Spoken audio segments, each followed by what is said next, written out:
Buenos días, muchísimas gracias por haber venido en un día tan agradable y simpático, desde el punto de vista de la climatología me refiero, a esta nueva sesión que organizamos, o que organizan fundamentalmente los profesores Herrera y Vargas sobre casos relevantes de la jurisprudencia de la Unión Europea. Y hoy vamos del Tribunal de Justicia de la Unión Europea. Hoy vamos a tratar dos temas, uno de ellos referido a los impuestos y otro referido al derecho laboral, al derecho del trabajo. Por lo que se refiere al derecho tributario, hay que ver cómo cambian las cosas. Claro, a mí si me hubieran contado esto de los impuestos de salida, cuando yo empecé a dedicarme a esto del tributario en el siglo pasado, pues me hubiera ido rápidamente a la reta de aduanas. Cuando yo empecé a estudiar esto, estaban los derechos a la importación, que eran los más importantes, pero también había derechos a la exportación, es decir, a la salida. No sé por qué estaban sometidos a tributación la exportación de óxido de hierro. No me digan ustedes por qué, pero de las 4 o 5 cosas que estaban sujetas a tributación estaba el óxido de hierro. Bueno, pues luego me he enterado que esto de los impuestos de salida no es eso, sino que son los impuestos que se exigen a las personas, a las sociedades, cuando expatrían capitales o cuando se van fuera del territorio. Sobre este tema, que últimamente pues, se ha puesto muy como consecuencia precisamente de la libertad de circulación de personas y de capitales dentro de la Unión Europea, pues ha adquirido una enorme relevancia. Algunas normas internas tenemos al respecto. Tradicionalmente, en el impuesto sobre la renta de no residentes han existido estos impuestos, un equivalente a estos impuestos de salida, cuando se trataba de beneficios que los establecimientos permanentes sacaban fuera de España para entregárselos a la matriz, pero el concepto es ya mucho más amplio y ha planteado muchísimos más problemas, y de los cuales nos va a hablar el profesor Herrera Molina. Y a continuación hablará la profesora Alonso Lea sobre también otra de las libertades que ha planteado mayores problemas o que tiene mayor aplicación en el ámbito europeo, como es la libertad de circulación de personas, que tiene trascendencia también en nuestro derecho, en el derecho tributario, lo tiene también en el derecho internacional privado y en el derecho del trabajo. Y vamos a comentarnos una sentencia muy reciente, de apenas algo más de 6 meses, referida a estas cuestiones. Y sin más dilaciones, pues doy la palabra en primer lugar al profesor Herrera Molina, para que nos hable de los ESIC taxes.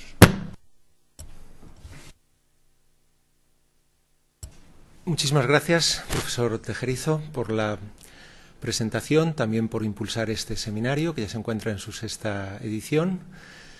Quiero agradecer también a la profesora Belén Alonso Lea que haya aceptado participar en esta sesión, y a la profesora Marina Vargas todo el trabajo que hay detrás de esta serie de seminarios, desde el diseño, los temas y miles de detalles que permiten que salga adelante. Bien, pues vamos a hablar de los impuestos de salida desde la perspectiva de la jurisprudencia del Tribunal de Justicia de la Unión Europea, y aquí tienen el esquema de mi exposición. Comenzaré con una breve delimitación de conceptos. Veremos cómo ha evolucionado la jurisprudencia en términos generales, y me detendré en un par de sentencias paradigmáticas, y a continuación analizaré algunos aspectos comunes a las sentencias que se han dictado. Son sentencias en las que se considera que se han quebrantado las libertades comunitarias, principalmente la libre circulación de trabajadores y la libertad de establecimiento, como consecuencia de un impuesto que ha gravado ese ejercicio de la libertad. Por consiguiente, tenemos que analizar cuál es el término de comparación de la medida discriminatoria, si existen causas de interés general que puedan justificar esa restricción o discriminación, cómo se aplica el control de proporcionalidad, y veremos, por último, cuáles son las perspectivas de futuro desde el punto de vista de los asuntos pendientes todavía ante el Tribunal y de las reformas legislativas que están llevando a cabo algunos Estados miembros, tanto de la Unión Europea como del Espacio Económico Europeo. Bien, pues impuestos de salida, ¿verdad? Uno se va, como aparece en la imagen, pero la Inspección de Hacienda pues sigue detrás para asegurar que se cumplan las obligaciones tributarias. Aunque en realidad los llamados impuestos de salida pues son una figura con unos efectos limitados.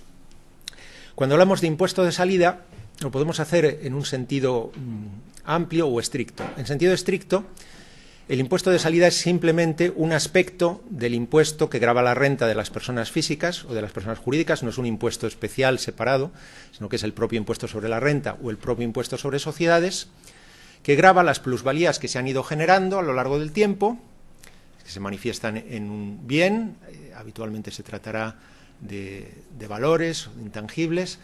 Bien, y ese aumento de valor en principio solo se gravaría cuando el bien fuera objeto de enajenación. Sin embargo, si el contribuyente no enajena el bien, pero traslada su residencia al extranjero, las normas de los estados que establecen impuestos de salida consideran que ese cambio de residencia equivale a una enajenación y, por tanto, en ese momento hay que gravar las plusvalías latentes, aunque el bien no se enajene. Ese es el impuesto sobre salida en sentido estricto, pero en sentido amplio puede hablarse también de impuestos de salida para hacer referencia a cualquier otra medida fiscal gravosa que se aplica como consecuencia de un cambio de residencia al extranjero. No tiene por qué afectar a plusvalías latentes, sino que puede afectar simplemente a los criterios de imputación. Bueno, vamos a ver un ejemplo en el que se condena a España por los criterios de imputación temporal en el impuesto sobre la renta de las personas físicas. En fin, cualquier medida gravosa que se desencadene simplemente por el hecho de que traslado mi residencia a otro Estado miembro va a considerarse también por el Tribunal de Justicia un impuesto de salida que restringe las libertades comunitarias. Por otra parte, podríamos distinguir entre impuestos de salida implícitos y explícitos. Explícitos pues, son aquellos que establecen un gravamen como consecuencia del cambio de residencia. Pero en otras ocasiones la legislación pues, actúa de manera más sutil. En uno de los primeros casos de impuestos de salida, el caso Daily Mail, pues, la famosa empresa periodística, quería trasladarse desde el Reino Unido a Holanda para allí en Holanda vender una serie de valores y obtener unas plusvalías que no se gravaran, en una pura operación de planificación fiscal. Bien, y en el Reino Unido no había propiamente en aquel momento un impuesto de salida, pero sí que se subordinaba la posibilidad de trasladar la residencia al extranjero, en este caso la sede de dirección efectiva al extranjero, a una autorización por parte del Tesoro. Y el Tesoro negociaba con la empresa. En concreto, a Daily Mail lo que le dijo es, bueno, sí, le doy la autorización, pero si usted vende los activos antes de trasladarse, de tal manera que gravemos esas operaciones. Bien, en este caso, en sentido explícito, no había un impuesto de salida, sino simplemente el gravamen sobre las plusvalías que actuaba cuando esa sociedad vendía. Pero es que si no vendía, no le daban permiso para trasladarse al extranjero. Desde el punto de vista de la finalidad, podemos distinguir dos tipos de impuestos de salida. Los que han sido reflejados en la jurisprudencia del tribunal son impuestos que podríamos llamar proteccionistas. Lo único que buscan es que, bien, si la plusvalía se ha generado mientras la persona o la empresa era residente en este territorio, pues esa plusvalía la queremos gravar en este estado. No nos importa que se traslade fuera para realizar unos negocios legítimos, por razones plenamente justificadas, que no tenga ninguna intención de eludir el impuesto, nos da igual. Lo que queremos es, una vez que se vaya afuera, pues claro, las plusvalías de acciones ya no van a tributar en nuestro país. Pues si se han generado en nuestro país, las vamos a gravar. Esa sería la finalidad proteccionista. Mientras que otro tipo de impuestos de salida tienen una finalidad antielusiva. Lo que intentan es evitar que el contribuyente pues finja que se traslada fuera o se traslade fuera durante un periodo muy breve para vender las acciones y luego regresar y eludir el impuesto. ¿Por qué es importante esta distinción? Porque según se trate de impuestos de salida puramente dirigidos a preservar la soberanía fiscal o que tengan una medida antielusiva, el tratamiento que le da el Tribunal de Justicia y las justificaciones a la restricción son distintas.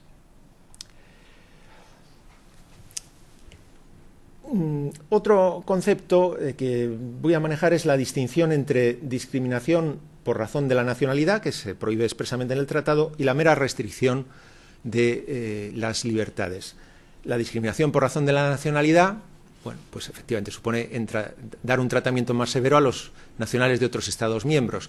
De esta forma tan burda no se va a llevar a cabo, pero hay veces en que el Tribunal considera que una medida en la práctica se va a aplicar fundamentalmente a los extranjeros, a los residentes de otros Estados miembros, y entonces tendríamos una discriminación por razón de la nacionalidad.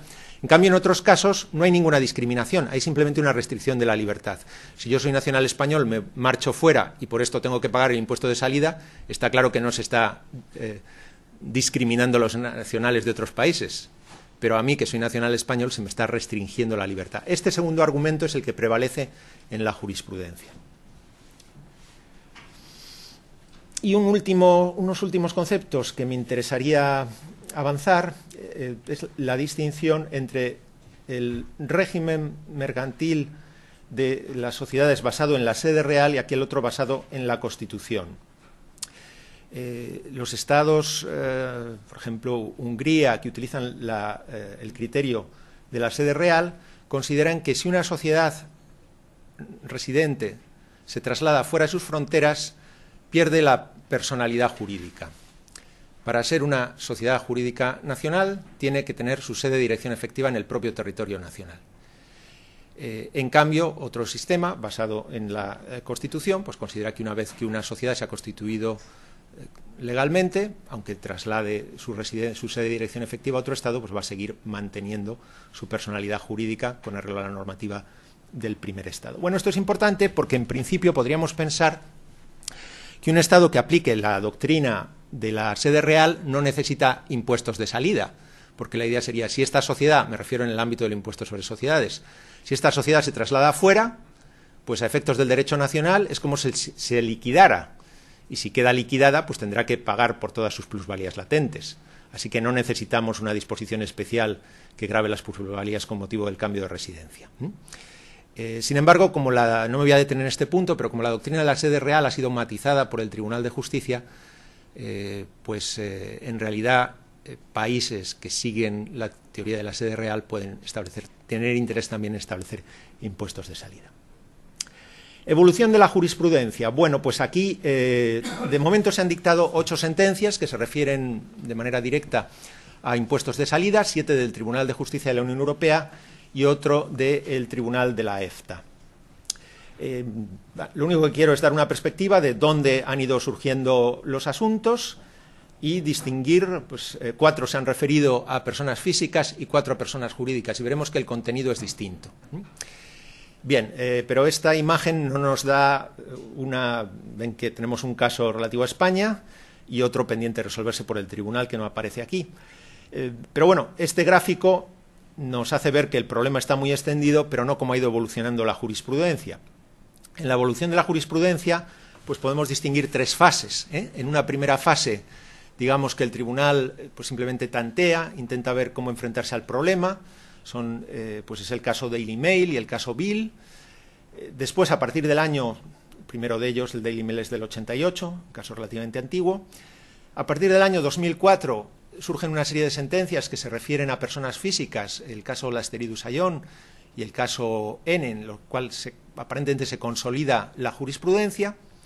Y a partir del 2010, con el caso National Grid Indus y el caso Comisión contra España, digamos que esa jurisprudencia que parecía consolidada no es que se modifique plenamente, pero se empieza a matizar en atención a los casos concretos. Bueno, pues vamos a ver un caso antiguo y otro más moderno. Y espero respetar el tiempo, Belén, si no me... Bien, pues el caso antiguo es interesante por ver cómo ha ido cambiando el planteamiento del tribunal. Es el caso Bill. El señor Bill es un nacional alemán que reside en Luxemburgo. Y en octubre de 1983, pues aunque en Luxemburgo también hay buena cerveza, pues quizá echa de menos la cerveza alemana y decide regresar a su patria. Y se encuentra con un pequeño problema fiscal, porque el señor Bill, que era un trabajador dependiente, recibía un sueldo sometido a retención a cuenta de la deuda tributaria final, pero las normas luxemburguesas vigentes entonces establecían que si se perdía la residencia luxemburguesa antes de que terminara el ejercicio, los pagos a cuenta se convertían en un impuesto definitivo. Es decir, si el señor Bill hubiera seguido residiendo en Luxemburgo, pues a final de año hubiera tenido derecho a una devolución al presentar su autoliquidación del impuesto o su liquidación del impuesto sobre la renta. Pero como en octubre se marcha fuera, esos pagos a cuenta se convierten en un impuesto definitivo y, por tanto, pues no tiene derecho a ninguna devolución. Es decir, se le discrimina frente a una persona que ha seguido residiendo en Luxemburgo. Lo curioso de este caso es que el tribunal lo plantea como un supuesto de discriminación por razón de la nacionalidad. Es verdad que el señor Bill era alemán y residía en Luxemburgo, pero la ley de Luxemburgo no distinguía en función de la nacionalidad. Lo que decía es cualquier persona, sea luxemburgués, alemán o español, que se traslade fuera antes de que termine el ejercicio, pues va a tener este tratamiento fiscal más desfavorable.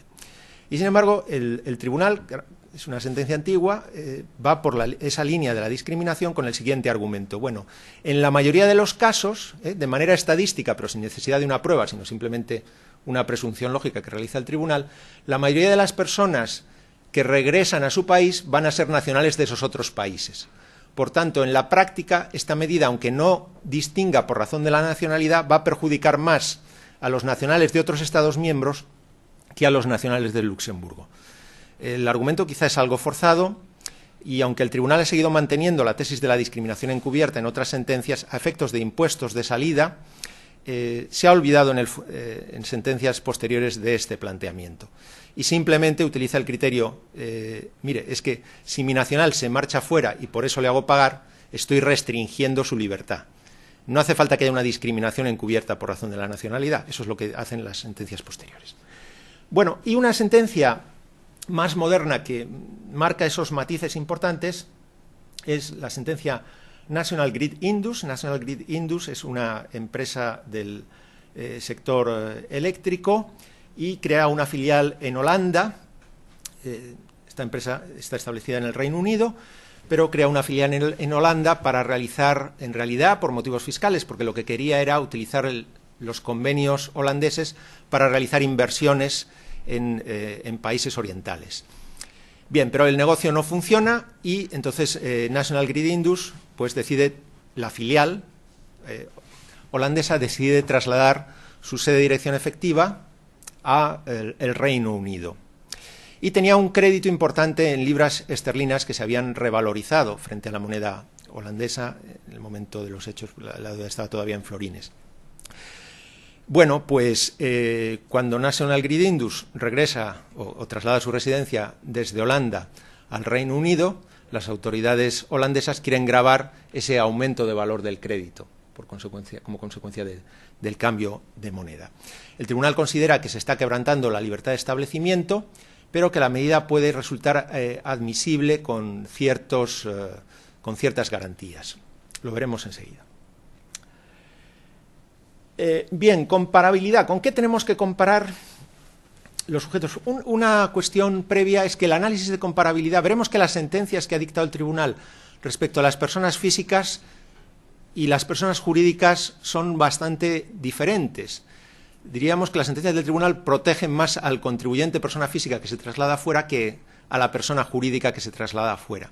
Pero, sin embargo, desde el punto de vista del análisis de comparabilidad, pues no hay ninguna diferencia. Lo que compara el tribunal es un residente, sea persona física o jurídica, que se queda en el país y no vende sus bienes, con otro que tampoco los vende, pero se traslada fuera. Ese es el análisis de comparabilidad y es exactamente igual para las personas físicas y jurídicas.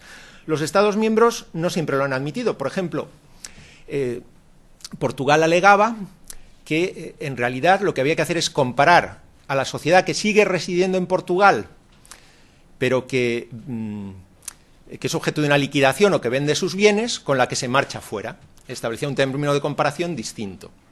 Pero esto no lo ha admitido el tribunal. El tribunal ha dicho, no, lo que hay que comparar no es la sociedad residente que vende sus bienes con la que se va fuera, sino la sociedad que no vende sus bienes y se queda en el país con la que se marcha fuera, es decir, con la que está ejercitando su libertad. Bien, por tanto, el tribunal considera que esta manera de proceder supone una restricción según los casos, de la libre circulación de trabajadores o de la libertad de establecimiento. Y la pregunta es, bueno, sí, es una restricción, pero puede estar justificada por causas de interés general, y se han manejado 3 posibles justificaciones en la jurisprudencia. La primera de ellas, que ya ha admitido el tribunal en otras sentencias de otras materias, es prevenir el riesgo de evasión fiscal. Lo que queremos es evitar que el contribuyente, mediante una maniobra artificiosa, se traslade fuera, venda los bienes y después regrese, y esa sea pues, su única finalidad. Bien, esto lo ha admitido el tribunal en otras ocasiones, pero lo que dice el tribunal es, bueno, si esta fuera la justificación, la medida tenía que estar diseñada de tal manera que solo se aplicara a situaciones completamente artificiosas. Pero, de hecho, los impuestos de salida que existen no están pensados en situaciones artificiosas. Lo único que hacen es decir, si usted se marcha fuera, me da igual que ya no vuelva y que lo haga para desarrollar un negocio fuera, tiene que pagar. Bueno, pues esa no es una medida antiabuso, porque se va a aplicar a justos y pecadores, si me permiten la expresión. Y por consiguiente, en la medida en que la legislación no esté diseñada para perseguir el abuso, pues no es admisible la finalidad antiabuso para justificarla.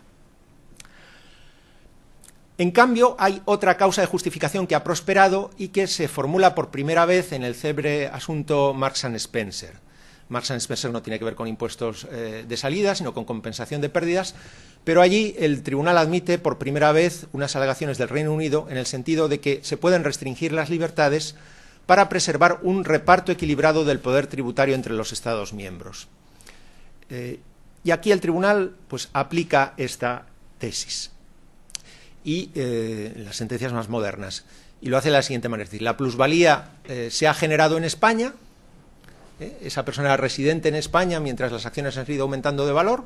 Bueno, pues si se ha generado en España, España tiene derecho a gravarla.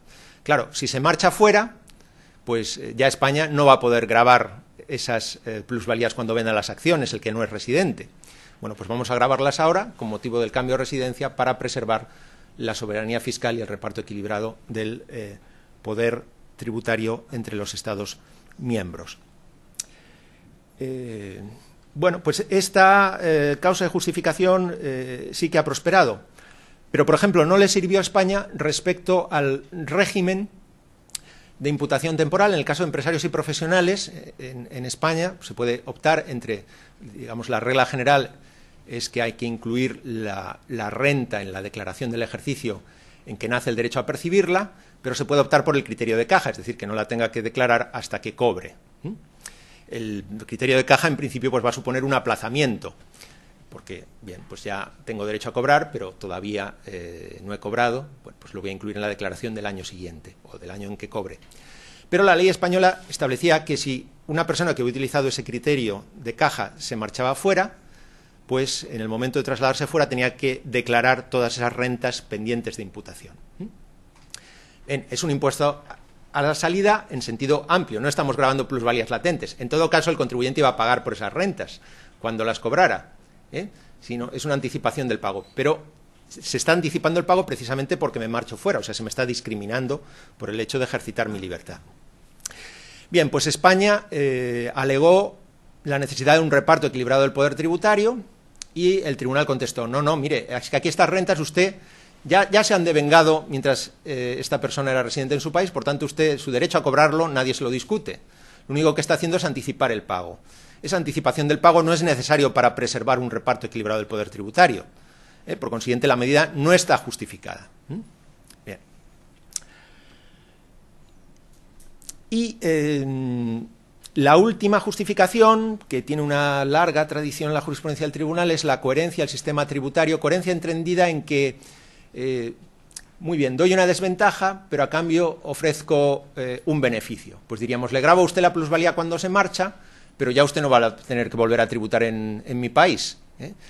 El tribunal en realidad no ha entrado a analizar a fondo esta justificación porque considera que en los impuestos de salida esta justificación pues viene a equivaler al reparto equilibrado del poder tributario, la coherencia, ¿no? Y al subsumirlo pues no ha llegado a profundizar. Control de proporcionalidad. Y ahora sí que voy ya terminando.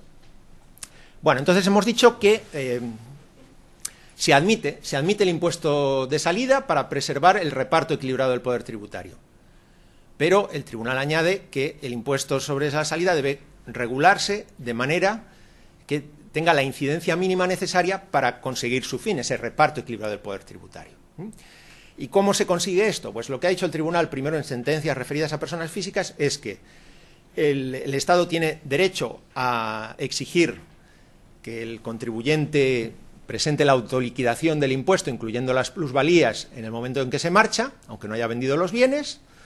Pues sí, lo tiene que declarar, pero no tiene por qué pagar en ese momento, sino que hay que concederle un aplazamiento y además, en los casos relativos a personas físicas, se dijo un aplazamiento sin garantías, porque si se le exige una garantía ya se le va a estar discriminando, porque va a tener que pagar los costes del aval, por ejemplo, ¿no? Y sin intereses. Y en el momento en que venda los bienes, pues ya pagará. ¿Cómo sabe el Estado miembro que ha vendido los bienes? Pues para eso tenemos una directiva de intercambio de información en el ámbito de la Unión Europea. Así que se decía, impuesto a la salida para personas físicas sí, pero lo único que se hace es declararlo. Y tiene que haber un aplazamiento sin garantías y sin intereses. Y en el momento en que los venda, pues ya tributará y con eso garantizamos el reparto equilibrado del poder tributario. Bueno, me van a permitir, en aras a la brevedad, que me salte esta diapositiva, porque me voy a centrar en otros dos puntos que son más relevantes. Uno, exigencia de garantías. Pues la cuestión es que cuando se dicta la primera sentencia moderna que se refiere a una persona jurídica, National Grid Indus, el tribunal repite lo mismo, el caso que hemos visto antes, ¿no? Esta empresa holandesa que se traslada al Reino Unido, pero dice, claro, en el caso de una empresa, su patrimonio es muy complejo y, por tanto, el riesgo de que el Estado no llegue a cobrar en el futuro es más grande, por lo cual se podría exigir, no se puede exigir el pago inmediato, hay que conceder la posibilidad del aplazamiento, pero se puede garantizar ese aplazamiento exigiendo una garantía bancaria. Además, el término garantía bancaria aparece en las sentencias sin que conste que que hubiera sido alegado por los Estados miembros. Así que ya, digamos, está cambiando el planteamiento, ¿no? Ahora sí, puedo aplazarlo, pero con una garantía bancaria, que me va a suponer un coste importante. Y además, dice el tribunal en National Grid Indus, pues podrán exigirse intereses de demora. Intereses de demora, en principio parece que se está refiriendo desde el momento en que me voy fuera hasta el momento en que vendo el bien. Entonces empieza a dejar de ser interesante no pagar de inmediato el impuesto de salida. Bueno, lo que pasa es que el tribunal se pronuncia en unos términos pues un tanto ambiguos. No está del todo claro que esté diciendo que siempre hay que exigir la garantía, que siempre el Estado puede exigir el aval bancario, ni que siempre puede exigir intereses de demora. En concreto, en la última sentencia que se ha dictado hasta la fecha en el ámbito de la Unión Europea, Comisión contra Portugal, un procedimiento de infracción por el régimen portugués, pues muy parecido al español, en el impuesto sobre sociedades, el tribunal no menciona la garantía bancaria y menciona los intereses, pero de manera también un tanto hipotética.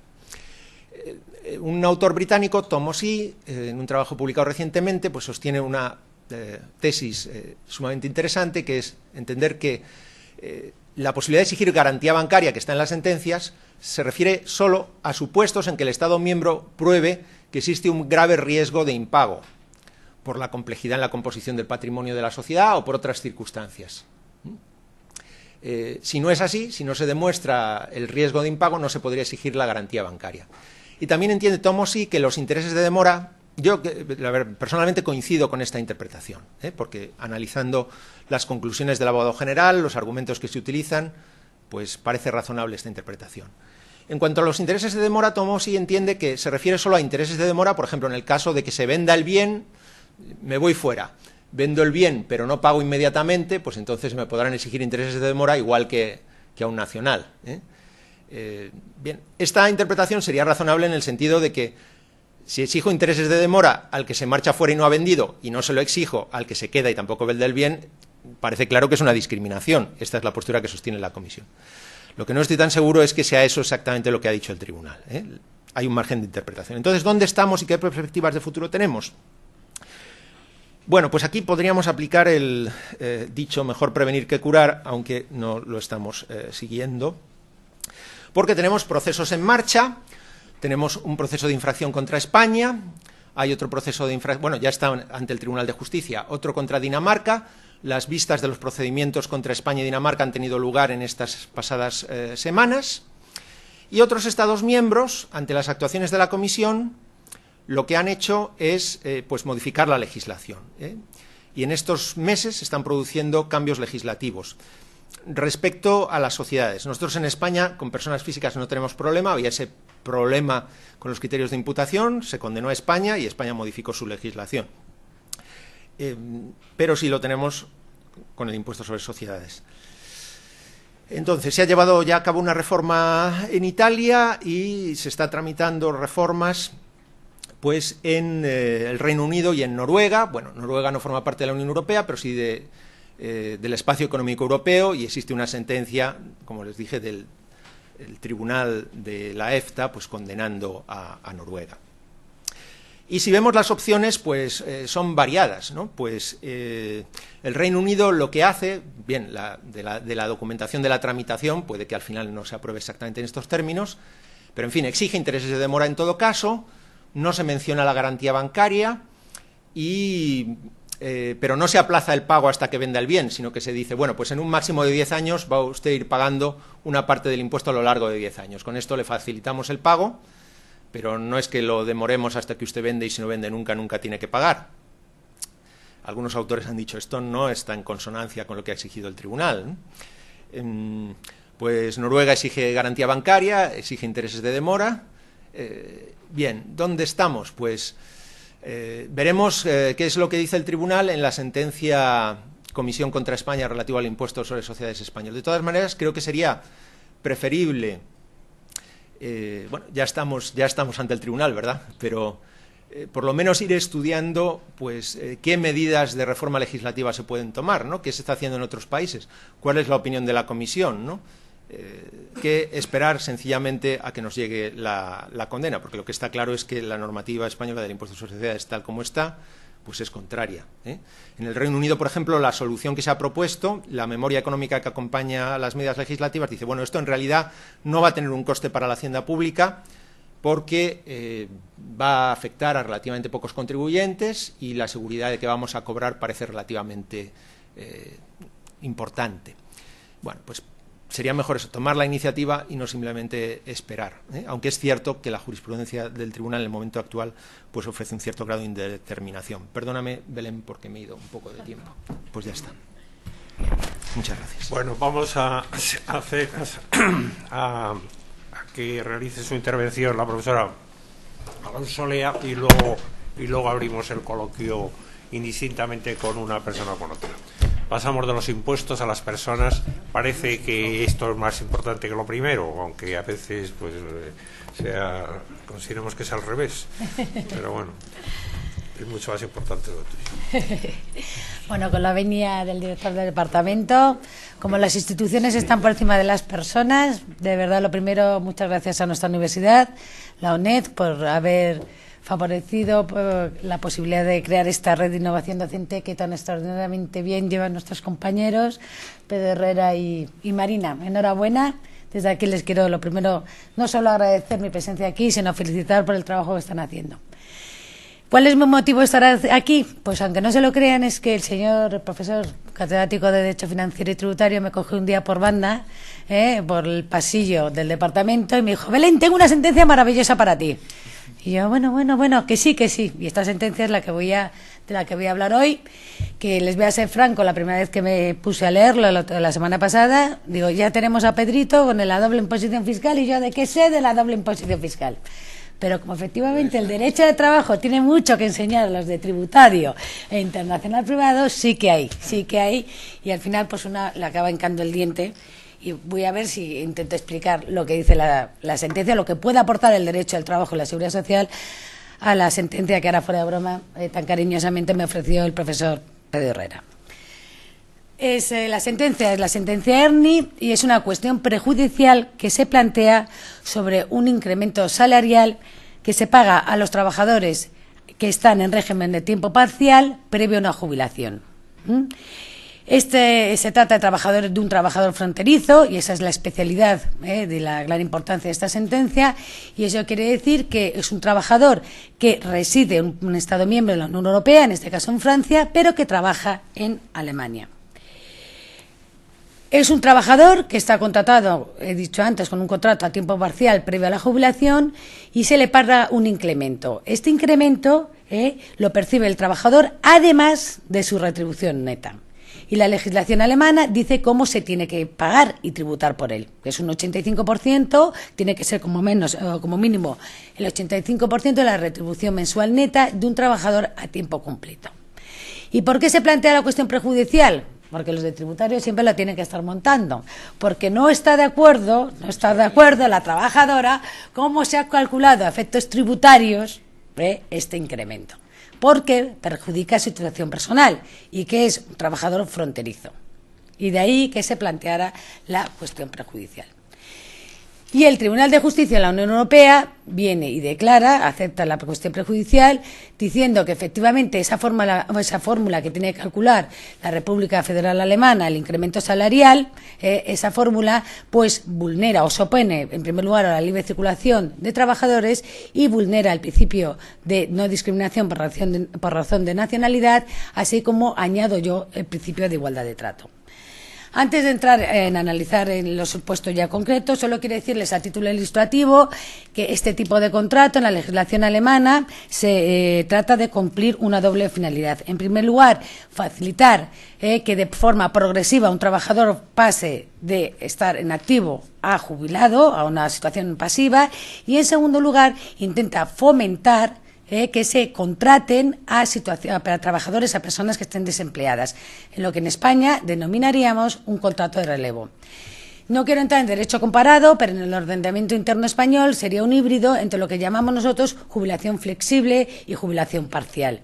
Y no entro en el régimen jurídico de la jubilación, porque saben ustedes que no solo en España, sino a nivel de la Unión Europea, está continuamente sometido a modificaciones el tema de la jubilación. ¿Vale? Piensa que en España se ha producido una reforma muy importante en el año 2011 con la publicación de la Ley 11/2011, la Ley 27 del 2011 sobre actualización, adecuación y modernización del sistema de la Seguridad Social. Bueno, como he dicho, yo solo sé de Derecho del Trabajo y la Seguridad Social, y zapatero a sus zapatos, entre otras cosas porque honestamente la persona que más quiero en este mundo es al amiguete que me hace mi declaración de la renta. ¿Vale? Entonces, como solo sé de Derecho al Trabajo, voy a intentar en todo caso buscar esta transversalidad tan querida por los de Tributario Internacional Privado y voy a decir qué es lo que, insisto, aporta el Derecho al Trabajo y la Seguridad Social a esta sentencia. Y a mi modo de ver, lo que aporta esta sentencia son tres cuestiones básicas y realmente de gran importancia. Tenía razón el profesor Herrera. En primer lugar, que se trata de un trabajador fronterizo. En segundo lugar, la naturaleza jurídica de esta retribución. Y en tercer lugar, cómo afecta la autonomía de la negociación colectiva al supuesto de hecho. Y empezamos con la primera de ellas. Es un tema, en todo caso, que no es baladí, porque como hay un trabajo realizado por el Parlamento Europeo sobre los trabajadores fronterizos en Europa, y esta es una cuestión que afecta muchísimo a muchos trabajadores fronterizos. Precisamente en el trabajo del Parlamento Europeo dice que Francia es el primer país exportador de trabajadores fronterizos seguidos de Italia, y que tiene muchos problemas, conlleva muchos problemas de índole social, cultural, ¿vale? O sea, que no es un tema de verdad, honestamente, baladí desde el punto de vista del derecho comunitario. Comienzo con la primera de ellos, y es el trabajador fronterizo.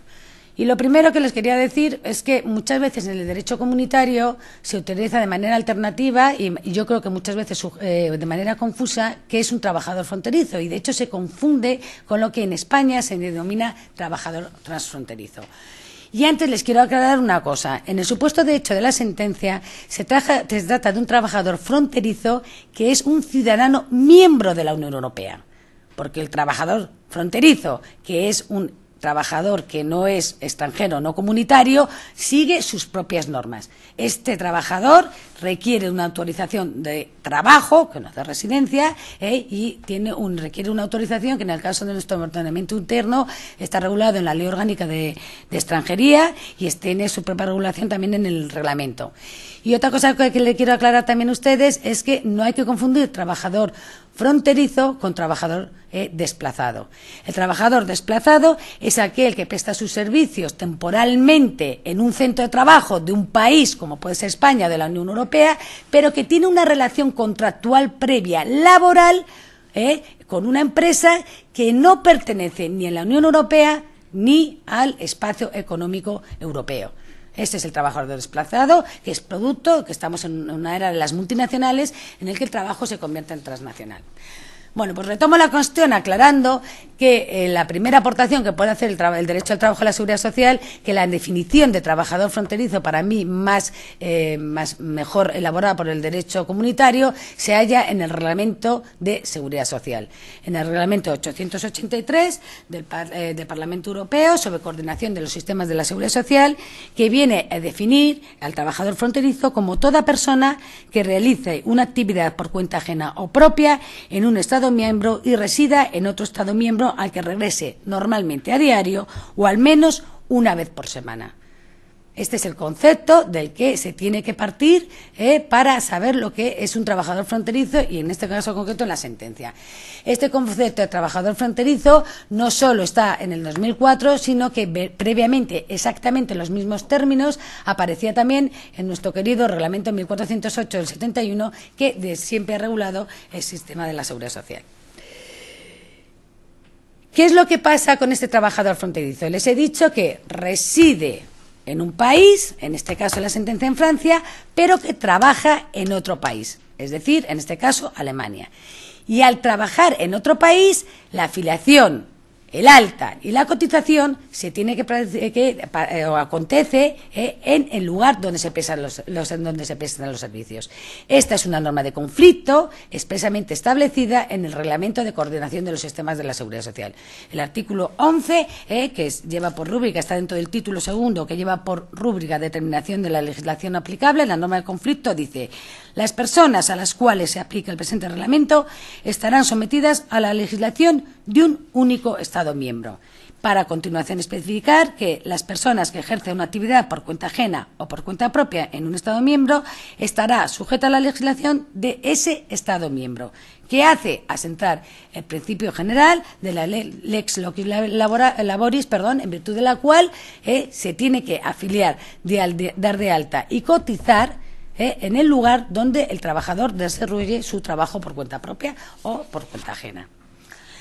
Vuelvo a decir que esta norma de conflicto estaba también en nuestro reglamento 1408 anterior al del 2003 y yo creo honestamente que incluso estaba mejor redactado que el actual del 2004. ¿Por qué? Porque aclaraba y especificaba que, el artículo decía en concreto, decía que incluso cuando resida en el territorio de otro Estado miembro o aunque la empresa o el empresario que la ocupa tenga su sede o su domicilio en territorio de otro Estado miembro.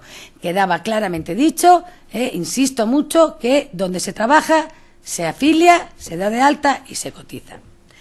Como estoy experto ante derecho financiero y tributario, les quiero aclarar que el Reglamento de Seguridad Social no crea o genera o establece un sistema unificado, sino crea un sistema coordinado de sistemas de seguridad social.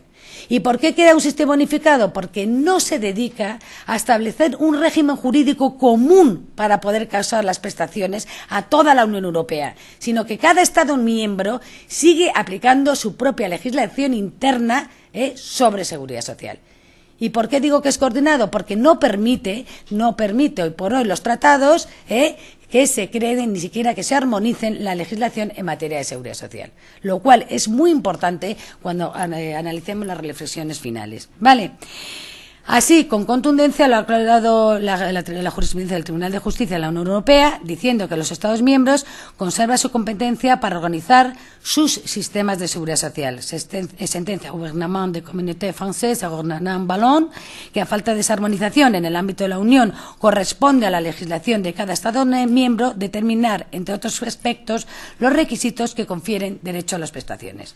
Ahora bien, también dice esa jurisprudencia que en el ejercicio de dicha competencia por parte de los Estados miembros deberán respetar el derecho de la Unión y, en concreto, las disposiciones del Tratado de Funcionamiento de la Unión Europea sobre la libertad que se reconoce a todo ciudadano de la Unión Europea para circular y residir en todo territorio nacional. Dice también que es contrario al objetivo comunitario previsto en el artículo 48 del Tratado de Funcionamiento de la Unión Europea que el trabajador migrante sufra una reducción del importe de la prestación que habría obtenido si no fuera migrante. Sentencia Reichling, La Fuente Nieto y recientemente González Sangalo. ¿Qué es lo que pasa? Que debido a que no se permite este sistema unificado, no armonizado del sistema de seguridad social, pues ¿qué es lo que pasa con la seguridad social comunitaria?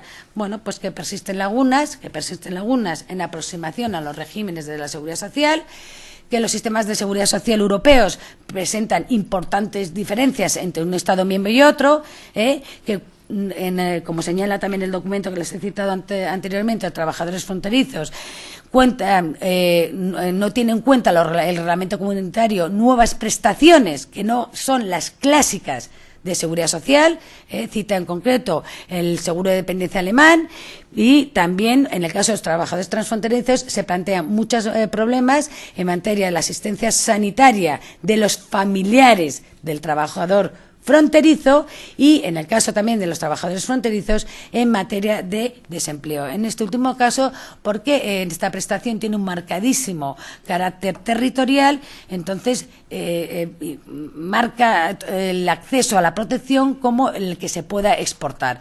De hecho, ha dado lugar a jurisprudencia del Tribunal de Justicia de la Unión Europea precisamente respecto a los trabajadores fronterizos el problema de las prestaciones por desempleo.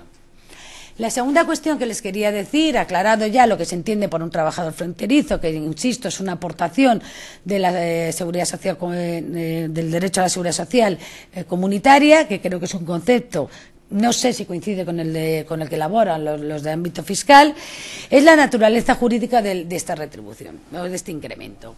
Y el Tribunal de Justicia, que para mí es lo más importante, viene a decir que esta prestación o un incremento que se cobra o que se paga en concepto de complemento de retribución salarial a los trabajadores a tiempo parcial previo a una jubilación, porque ese es el supuesto de 8, este complemento, este incremento, tiene la naturaleza jurídica de retribución. Y al utilizar y al decir y al calificar como que tiene naturaleza jurídica de retribución, es lo que le permite al Tribunal de Justicia de la Unión Europea ya sí aplicar dos preceptos fundamentales. El artículo 49 del Tratado de Funcionamiento de la Unión Europea y el artículo 7 del Reglamento de Libre Circulación de Trabajadores. Y estos preceptos dicen así, el artículo 45, quedará asegurada la libre circulación de los trabajadores en la Unión Europea. La libre circulación supondrá la abolición de toda discriminación por razón de nacionalidad entre los trabajadores de los Estados miembros con respecto al empleo, la retribución y las demás condiciones de trabajo. El artículo 7 del Reglamento 1612, el de libre circulación de los trabajadores en la comunidad, que por cierto, ya lo digo, se aplicó en su día, pero es el actual artículo 7 del Reglamento 492/2011 por el que se establece, se regula la libre circulación de los trabajadores en la Unión Europea, digo que mantiene exactamente la idéntica redacción, dice así: en el territorio de otros Estados miembros y por razón de nacionalidad, el trabajador nacional de un Estado miembro no podrá ser tratado de forma diferente que los trabajadores nacionales en cuanto se refiere a las condiciones de empleo y de trabajo, especialmente en materia de retribución, de despido y de reintegración profesional o de nuevo empleo si hubiera quedado en situación de desempleo. Y aquí es donde viene la jurisprudencia del Tribunal de Justicia. El Tribunal de Justicia ha sido claro y terminante, no sé si a efectos tributarios, pero a efectos de derecho al trabajo es claro y contundente. El principio de igualdad de trato y de no discriminación, según la jurisprudencia del Tribunal de Justicia, supone la abolición de toda discriminación por razón de nacionalidad entre los trabajadores de los Estados miembros con respecto al empleo, la retribución y las demás condiciones de trabajo. Sentencia de Frende y Angonese.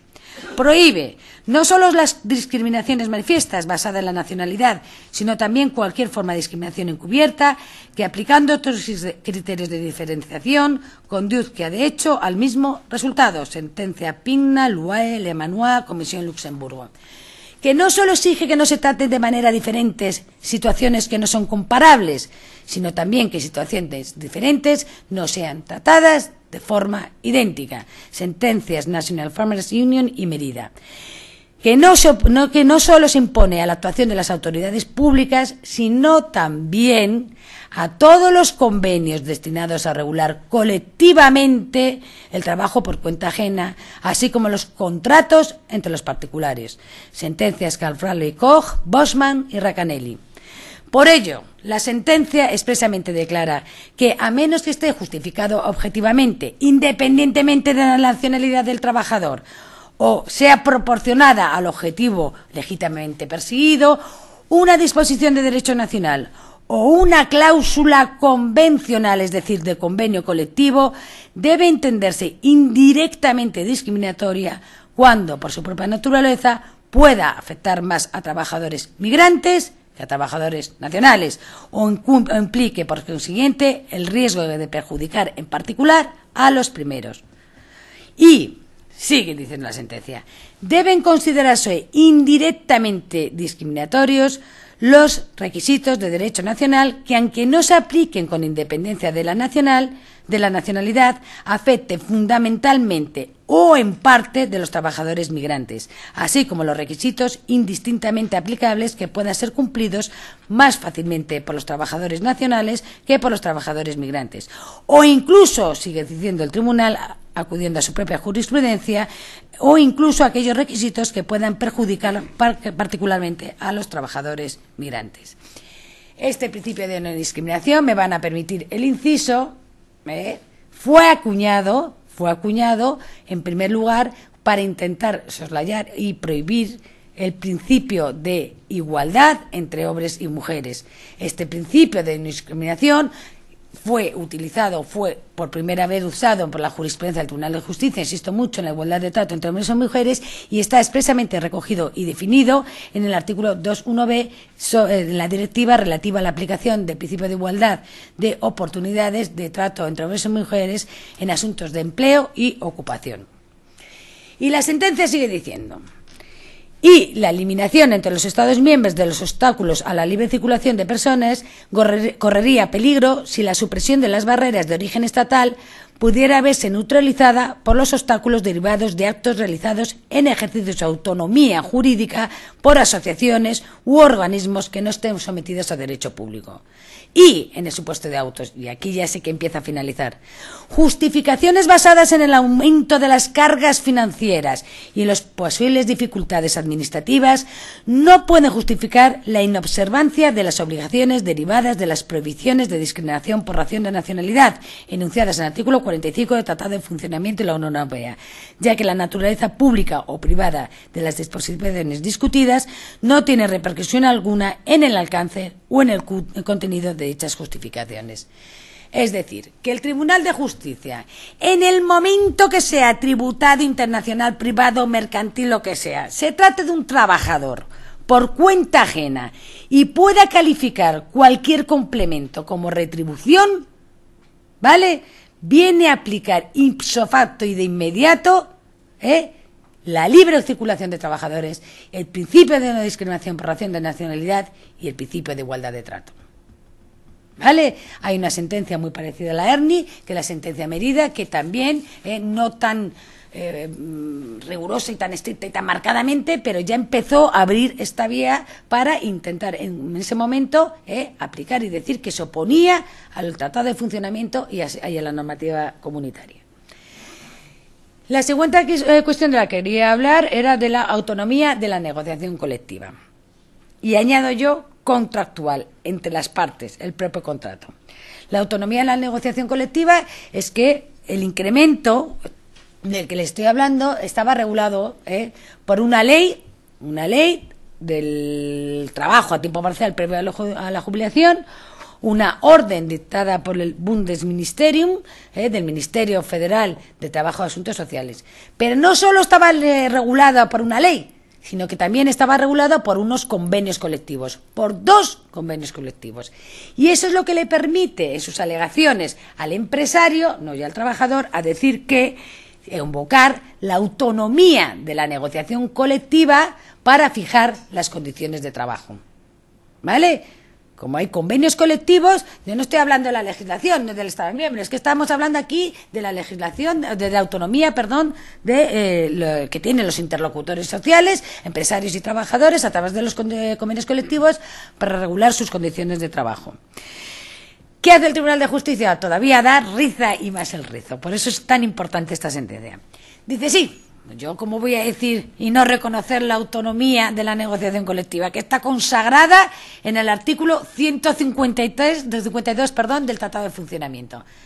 Pero también les digo que el artículo 28 de la Carta de los Derechos Fundamentales de la Unión Europea dice que ese derecho a la negociación colectiva por parte de los empresarios y por parte de los trabajadores debe ejercerse respetando el derecho de la Unión.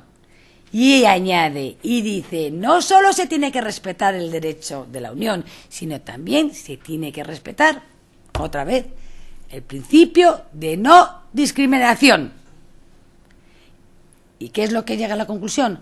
No solo por lo que les he dicho en primer lugar, que he dicho que era una retribución este incremento, sino porque además les digo que ustedes, empresarios y trabajadores, aunque negocien las condiciones de trabajo de sus empleados, tienen que respetar el derecho comunitario, tienen que respetar el derecho de no discriminación.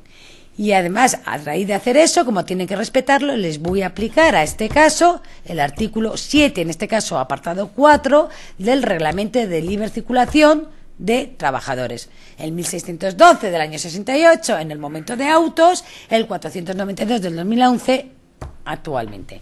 ¿Y qué dice este artículo 7.4 del reglamento? Toda cláusula de convenio colectivo o individual, por eso digo, no solo es autonomía colectiva, es autonomía contractual, también respecto a las partes en un contrato de trabajo, vuelvo a decir, toda cláusula de convenio colectivo individual o de otra reglamentación colectiva referente al acceso al empleo, a la retribución y a las más condiciones de trabajo y despido, será nula de pleno derecho en la medida en que prevea o autorice condiciones discriminatorias para los trabajadores nacionales de otros Estados miembros. ¿Vale? Hago un pequeñito inciso diciendo que este respeto al derecho de la Unión, a los tratados, también tiene que ser respecto a las medidas que puedan adoptar de conflicto colectivo, incluida la huelga, los empresarios y trabajadores. Hago este inciso porque está por desgracia, de moda en la actualidad, y hago este inciso porque la jurisprudencia del Tribunal Constitucional Español no aplica esta jurisprudencia del Tribunal de Justicia de la Unión Europea. ¿Vale? Y hago este inciso, y me lo permito, no solo para apuntar este hecho, sino porque el derecho de huelga es también un derecho colectivo, como el derecho a negociar los convenios colectivos. Y retomo la cuestión. ¿Qué hace al final la sentencia? Vuelvo a decir, porque la naturaleza jurídica del incremento es una retribución.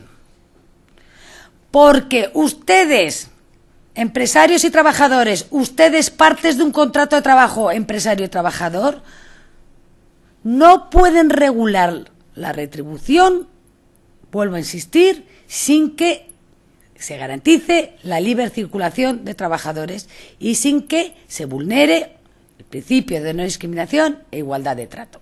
Y llega a un fallo que yo, aunque no vaya a extenderme el tiempo, deje de extenderme, es lo que yo me puse a llorar cuando la leí por primera vez y dije, ¿pero qué es esto? Se miren ustedes el fallo de la sentencia, porque ya de la doble imposición, el convenio de doble imposición, de la tal, para evitar, entonces lo evito, no lo evito, y como dice, bueno, yo cuando leí el fallo de la sentencia, que es, perdonen ustedes, yo lo primero que hago, mirarme el fallo de la sentencia y digo, Dios santo, ¿qué es esto? No sé ya si es doble imposición, no imposición, la cotización, ¿dónde está?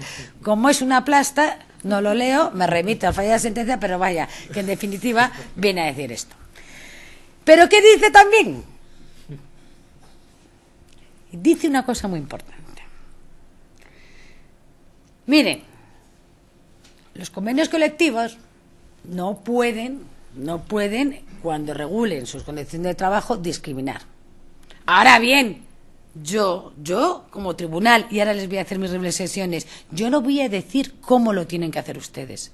Lo que les digo es que ustedes, cuando vayan a negociar sus convenios colectivos, ustedes partes, cuando vayan a firmar su contrato de trabajo, no pueden vulnerar ni la libre circulación, ni principio de no discriminación, ni principio de igualdad. ¿Cómo? Uy, ¿no me ha dicho usted qué autonomía colectiva? No sé, hágalo ustedes. ¿Vale? Pero no, así lo dice, no solo lo dice en el contenido, en los considerandos, en los apartados, sino el fallo de la sentencia expresamente dice que deja libertad el derecho comunitario para que ustedes regulen como quieran. Y aquí me quedaría y diría, bueno, pues no voy a seguir porque bastante plasta les he soltado. Pero claro, a raíz de esto me plantea a mí otra cuestión, o una reflexión última, no es una cuestión, una reflexión. Les he dicho, y es de verdad, honestamente, que es una cosa que es lo único que puedo decirles aquí, que quiero que les quede claro, que el derecho a la seguridad social comunitaria, el reglamento comunitario, vuelvo a insistir, no crea un sistema unificado.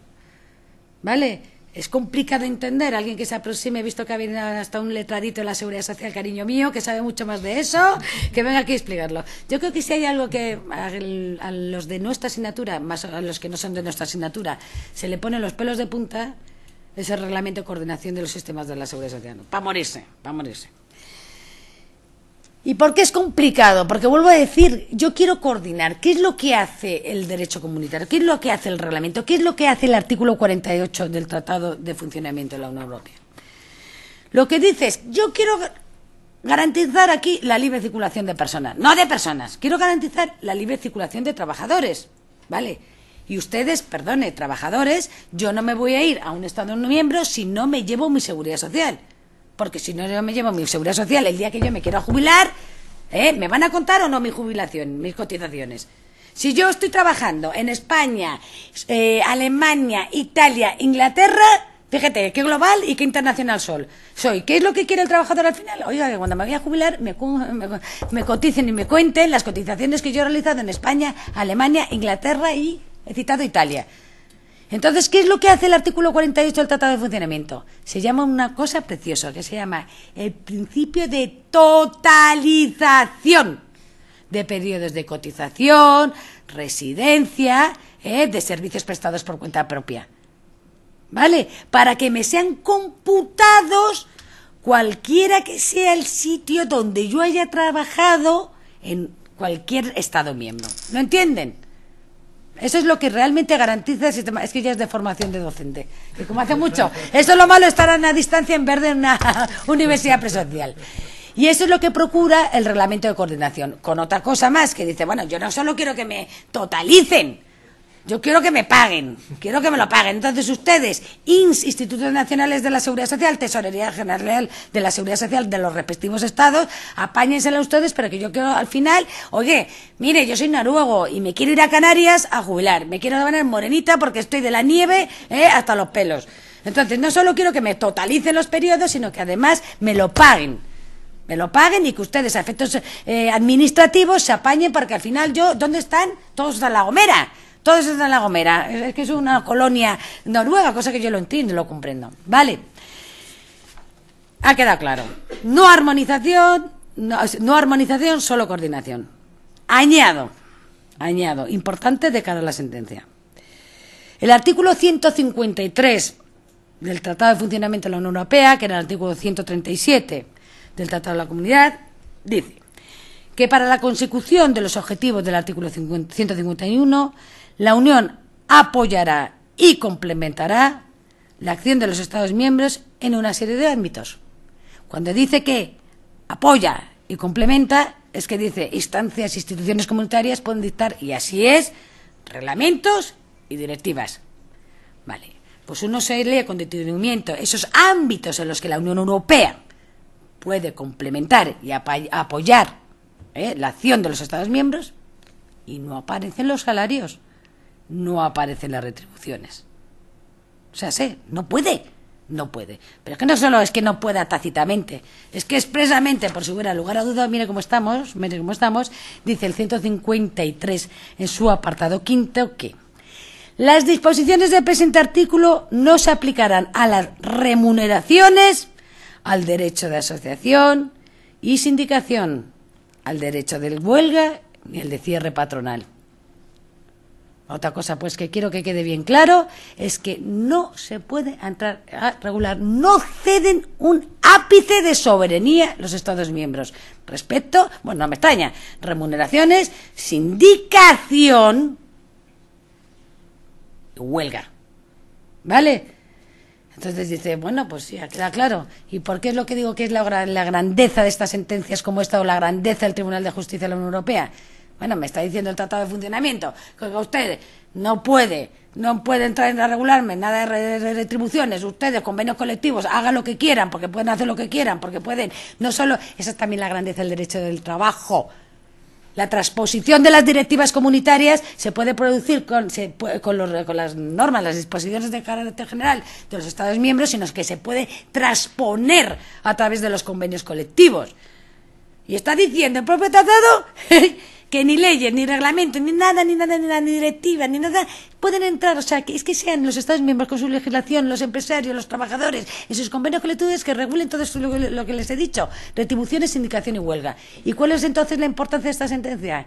Que el Tribunal de Justicia, bien cuco, dice, vale, yo no puedo, desde luego voy a respetar el tratado, pero por la vía de ¿qué? De la libre circulación, por la vía del principio de no discriminación por razón de nacionalidad y por la vía de la igualdad de trato, yo les voy a decir cómo tienen que hacer ustedes, Estados, interlocutores sociales, es decir, sindicatos y empresarios, y partes en general, empresario y trabajador, esa regulación. Y ese, a mi modo de entender, aparte de la doble imposición fiscal, que es un vamos a unirme, yo no he entendido todavía cómo se hace lo de la doble, cómo se evita la doble imposición fiscal, lo que la grandeza de estas sentencias, que a través de un tema tributario está permitiendo al Tribunal de Justicia de la Unión Europea entrar a garantizar real y efectivamente todos los principios que he venido mencionando.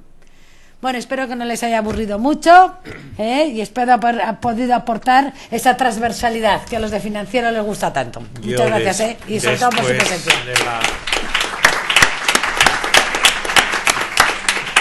Después de la apasionada intervención de la profesora... Es que eso es lo malo de estar en una UNED en vez de en la presencial. No me atreveré nunca a decir que el derecho de trabajo no tiene importancia. No sea que atraviese el pasillo y me la pide. No puede tirarme por la ventana porque afortunadamente tengo detrás de mí una terracilla, entonces aterrizaría en la terraza, aunque tiene cantos rodados, pero por lo menos no me echaría al suelo.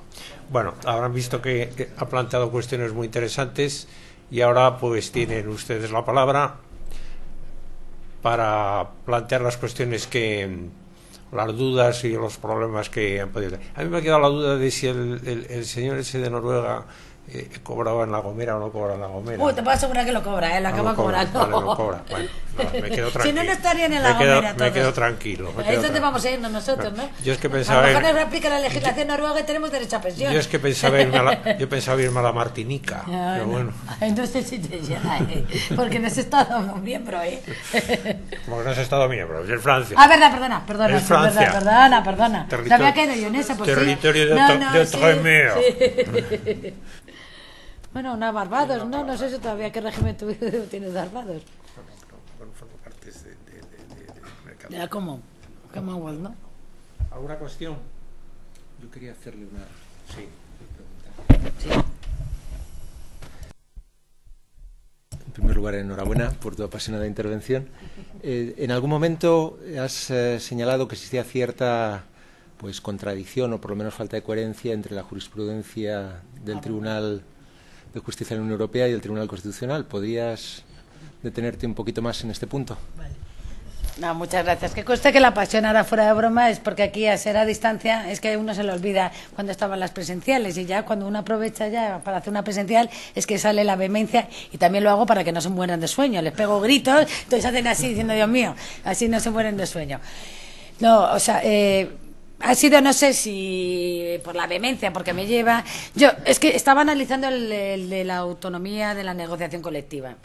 ¿Y qué es lo que ha pasado? Que recientemente se publicó una sentencia del Tribunal Constitucional relativa al de...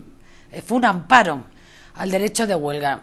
Mire, yo no quiero entrar en conflicto porque el derecho del trabajo, lo saben ustedes, es un derecho, como le digo a los alumnos, es que toda la prensa, la mitad de la prensa refiere al derecho del trabajo en la seguridad social y más actualmente. ¿Vale? Por eso siempre les digo que les pido el régimen jurídico. Hasta el Bárcenas, seguro. Si estaba afiliado a la alta la seguridad social. Que por eso los planes de estudio, luego discuto, y que había dicho que tenía que haberse sido 2 anuales. Pero bueno, dicho ese paréntesis, digo que siempre el derecho del trabajo tiene una incidencia. Entonces, no quiero hacer aquí ninguna demagogia ni quiero decir nada de esto. Lo único que a raíz se ha producido recientemente una sentencia del Tribunal Constitucional sobre el derecho de huelga, que es otro derecho de negociación colectiva, un derecho con el de negociación colectiva y sindicación, son los 3 derechos por excedencia colectivos en el ámbito social, que se ha apartado la jurisprudencia del Tribunal de Justicia porque ha dicho que sí, por supuesto que el derecho se garantiza el derecho de huelga. Son titulares, está reconocido el derecho de huelga. Pero una cosa es que se tenga reconocido el como titular del derecho de huelga y otra cosa es cómo tiene que ser ese ejercicio. En el amparo que estaba sometido, habían tirado hasta un policía por las escaleras.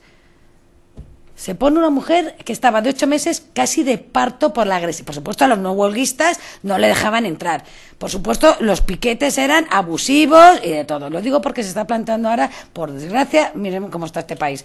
Que yo no sé si es mejor encender las noticias para hablar de casos de corrupción, a poner las noticias y como estamos, que se cae Iberia, que se cae Arizona, que haga Caixa. Bueno, eso es espantoso y tremendo. Y está ahora mucha manifestación, mucha huelga y mucho conflicto social. Que por supuesto la palabra conflicto de sí lleva que hay un conflicto. Ahora bien, lo que yo discrepo, que ha dicho el Tribunal Constitucional, es que no esté sometido a restricciones su ejercicio. Pero es que lo dice el Tribunal de Justicia. Y no lo dice el Tribunal de Justicia aplicando la Unión Europea, Lo aplica aplicando todos los tratados internacionales. Todos los tratados internacionales de Naciones Unidas y del Consejo de Europa y de la Unión Europea. Y es que una cosa es que seamos todos titulares y otra cosa es cómo tiene que ser ese ejercicio. Y tiene que ser respetando el orden público, tiene que ser respetando los valores democráticos, tiene que estar respetando los derechos fundamentales del resto de los ciudadanos. O sea que habiendo y siendo una situación de conflicto, su ejercicio tiene que estar y está sometido a restricciones. Y no solo en esta sentencia, hay bastantes sentencias ya diciendo cómo tiene que ser el ejercicio. ¿Cuál? Pues el que digan en el supuesto de hecho concreto si ha sido o no una huelga abusiva, que además es antijurídica, ¿vale? Y es verdad que no tiene nada que ver con la negociación colectiva, pero como he escrito un artículo hace nada sobre la sentencia del Tribunal Constitucional, he querido aprovechar la coyuntura para decir, oye, que los derechos colectivos, que es lo que le vienen a decir también a Ernie en la sentencia, no Daimler, que es el empresario. Oiga, usted... Claro que tiene derecho a autonomía de negociación colectiva, pero aunque sean los derechos colectivos, su ejercicio está sometido... Me ha hecho gracia porque te he cogido.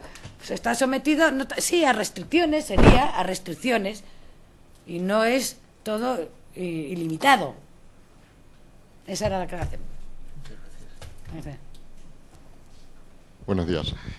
Bueno, primero agradecer al profesor Herrera y a la profesora Alonso Lea sus exposiciones. La pregunta que tengo es hacia el profesor Herrera. No sé si sería posible que se extendiera un poquito en un tema que, o sea, en 2 preguntas que tengo. Por un lado, imagino que además del impuesto de salida, en el momento, digamos, en que especialmente en el tema de, o sea, de movimientos de capitales, entiendo que en el estado en el que entran esos capitales, o sea, después cuando tengan que tributar las plusvalías, se entenderá que el valor de adquisición es el mismo que se computó como valor de enajenación en el estado de salida. Eso me gustaría que ampliara un poquito porque al final lo que hay también ahí, entiendo, es un problema de armonización de los sistemas fiscales. Y después la otra pregunta sería cómo se tratan posteriores minusvalías. O sea, porque al final también lo que sabemos es que si la empresa no se hubiera movido, o sea, pues esas plusvalías que hubiera habido en algún momento pues son absolutamente irrelevantes y en el momento de la venta pues no se, vamos, de la enajenación pues digamos no se producen. Claro, si ahí me hacen tributar porque salgo, porque valen el doble el paquete de acciones que el precio por el que lo compré, y resulta que el día que lo vendo, 2 años después, pues vale lo mismo que el día que lo compré.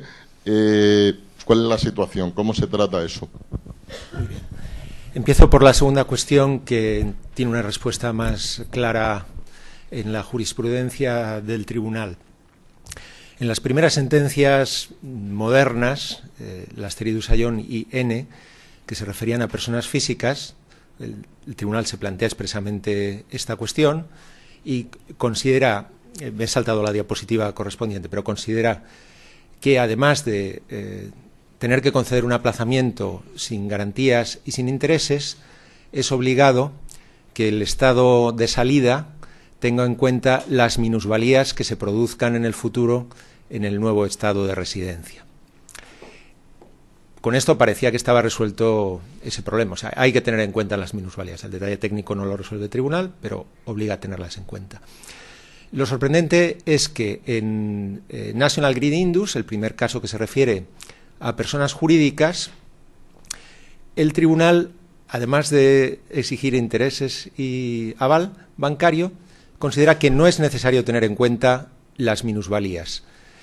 ¿Cómo lo argumenta? Pues es un argumento tomado de las conclusiones de la abogada general Cocott, que quizá no es muy convincente. Lo que dice en esas conclusiones y asume el tribunal es que, a diferencia de lo que sucede con una persona física, el patrimonio de una persona jurídica está directamente afecto a la actividad productiva y, por tanto, que las vicisitudes que sufran esos bienes después del cambio de residencia ya los tendrá en cuenta el régimen tributario. Pues, por ejemplo, las amortizaciones correspondientes. Por consiguiente, entiende que no es necesario tenerlo en cuenta. Claro, podemos interpretarlo con esa perspectiva del profesor Tomosí, en el sentido de decir, bueno, pues esto será cuando se demuestre que el Estado miembro receptor pues establece un régimen fiscal que hace innecesario que se tengan en cuenta las minusvalías por parte del Estado de salida, ¿no? Pero, en fin, el hecho es que a partir de ese momento, para personas jurídicas, tenemos un anclaje en la jurisprudencia para que no se tengan que tener en cuenta las minusvalías. Aparte de eso, pues una persona física puede también ejercer una actividad empresarial y con una complejidad suficiente, depende de los casos. O sea que esa diferencia tan radical no parece que esté muy justificada. Y respecto al segundo asunto, claro, todo esto está unido al problema de la doble imposición, de la falta de coordinación entre mecanismos fiscales. El tribunal lo que viene a decir, según interpreto, es, bueno, pues sí, sería recomendable que existiera una coordinación, en fin, no baja el detalle en temas de valoración, pero que existiera una coordinación entre el sistema fiscal del Estado de salida y del Estado receptor, pero si no es así, esto no queda garantizado por el derecho comunitario, porque cada Estado miembro aplica sus normas fiscales. Lo que no puede hacer es discriminar entre nacionales y extranjeros, ni siquiera entre residentes y no residentes, pero si hay discrepancias, pues tendría que resolverse mediante una directiva comunitaria. Creo que por ahí va la interpretación. Claro, ¿esto es aceptable? ¿Es adecuado? Pues no parece. Gracias. Más. Bueno, pues agradeciéndoles de nuevo su presencia, me van a permitir que diga dos cosas muy de intendencia.